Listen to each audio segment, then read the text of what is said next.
હવે પવિત્ર શ્રાવણ માસ શરૂ થાય એટલે ઘણા બધા લોકો ઉપવાસ એકટાણા કરતા હોય છે કે ઉપવાસમાં અનાજ વગેરેનો સદંતર ત્યાગ કરતા હોય છે. તો આવા ઉપવાસ એકટાણાને અનુલક્ષીને આપણે દરેક વર્ષે શ્રાવણ માસમાં કાર્યવાહી કરીએ જ છીએ.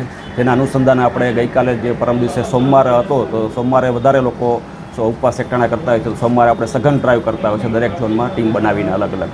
તો આ દરમિયાન આપણે ગાયત્રીનગર મેઇન રોડ ઉપર જલારામ ચોક નામની જગ્યાએ જલારામ ફરસાણ નામની પેઢીમાં તપાસ કરેલ હતી ત્યાં સાંજના સમયે.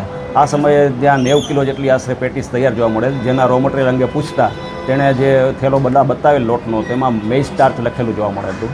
તો તેણે સ્વીકારેલ કે આ મેઇઝ સ્ટાર્ચનો ઉપયોગ કરીને જ તેણે આ પેટીસ બનાવેલી છે. તેથી આપણે સમગ્ર જથ્થાનો સ્થળ પર નાશ કરેલ છે. જી, મેઇઝ સ્ટાર્ચ છે એ ખાવાની જ વસ્તુ છે, પરંતુ જે લોકો શ્રદ્ધાપૂર્વક રહેતા હોય છે તે દિવસે જે ઉપવાસના દિવસે અનાજનો ત્યાગ કરતા હોય છે.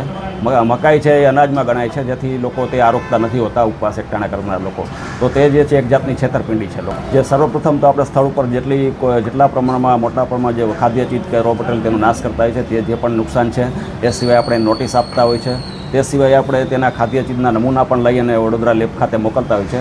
અત્યાર સુધીમાં આપણે આ શ્રાવણ માસમાં 32 જેટલા નમૂના ફરાળી વાનગીઓના લઈ અને આપણે લેબમાં ટેસ્ટિંગ માટે મોકલી આપેલ છે. એ સિવાય 125 થી 150 કિલો જેટલો ખાદ્ય ચીજનો નાશ કરેલ છે. આવી જગ્યાએ આપણે નોટિસ પણ ફટકારેલ છે. રેન્ડમલી હોય છે રાજકોટમાં જે સ્થળ પર જે વિસ્તારમાં વધારે ફરાળી વાનગીઓનું વેચાણ થતું હોય તેવા રોડ કે વિસ્તારો આપણે પહેલાં પસંદ કરતા હોય છે અને રેન્ડમલી દરેક અલગ અલગ ટીમ છે તે અલગ અલગ જગ્યાએ ચેકિંગ હાથ ધરતી હોય છે.